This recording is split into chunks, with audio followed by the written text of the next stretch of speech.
This is the most beautiful act of revenge in business history. And it started with one man telling a farmer to go back to his tractor. Till this day, every time you see a Lamborghini on the street, you are looking at wounded pride on four wheels. Let me tell you what actually happened. The year is 1958. Ferruccio Lamborghini is not a car man. Not yet. He is a tractor man. A self-made, grease-under-the-fingernails northern Italian farm boy who built Lamborghini Trattori from nothing and turned it into one of the most successful tractor companies in all of Europe. He has 500 employees. He has a factory. He has money. Real money. And with that money, he buys himself a Ferrari. A 250 GT. Red. Perfect. The most desirable car on earth. But there is a problem. The clutch keeps failing.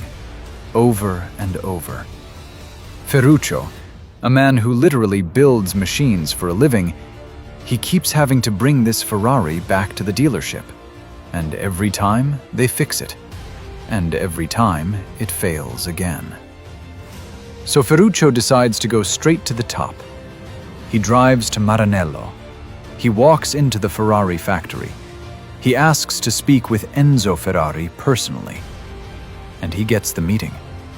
He sits across from the most powerful man in the automotive world, Enzo Ferrari, il commendatore, the man who makes gods out of machines. And Ferruccio, calm and respectful, explains the clutch problem. He even suggests a solution.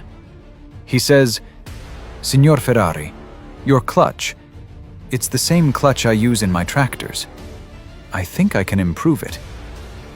Enzo Ferrari looks at this man, this farmer, this tractor builder sitting in his office, and he goes, "Lamborghini, you stick to your tractors.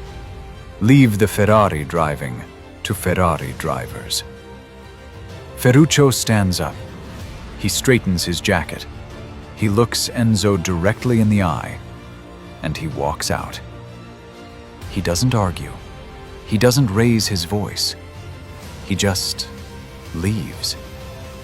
But something inside Ferruccio Lamborghini has just been lit on fire, and it will never go out.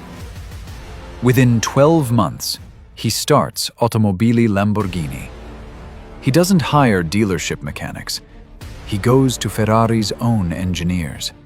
He poaches the best minds in Maranello, men who know every secret Ferrari has. He builds a factory in Sant'Agata Bolognese, just 30 kilometers from Ferrari's front door. 30 kilometers. Close enough to watch.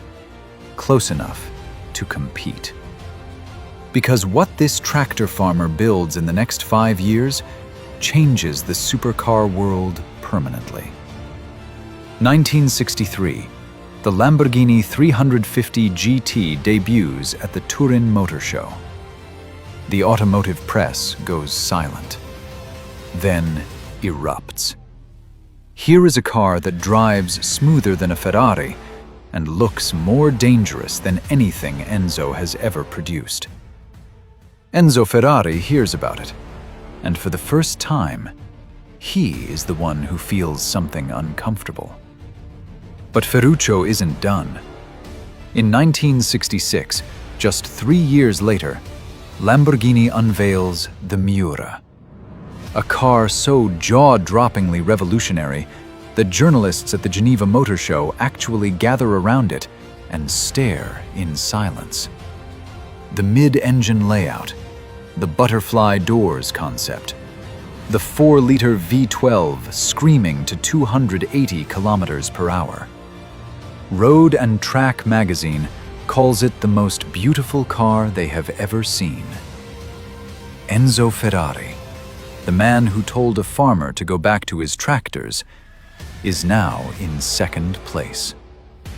By the time Ferruccio retires in 1974, Lamborghini has sold over 1,500 cars, has broken every design boundary Ferrari had established, and has planted a flag so permanent that today, 60 years later, Lamborghini is worth over $9 billion.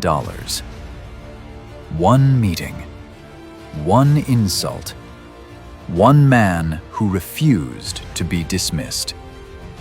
Enzo Ferrari thought he was talking to a tractor farmer. He was actually talking to his greatest rival.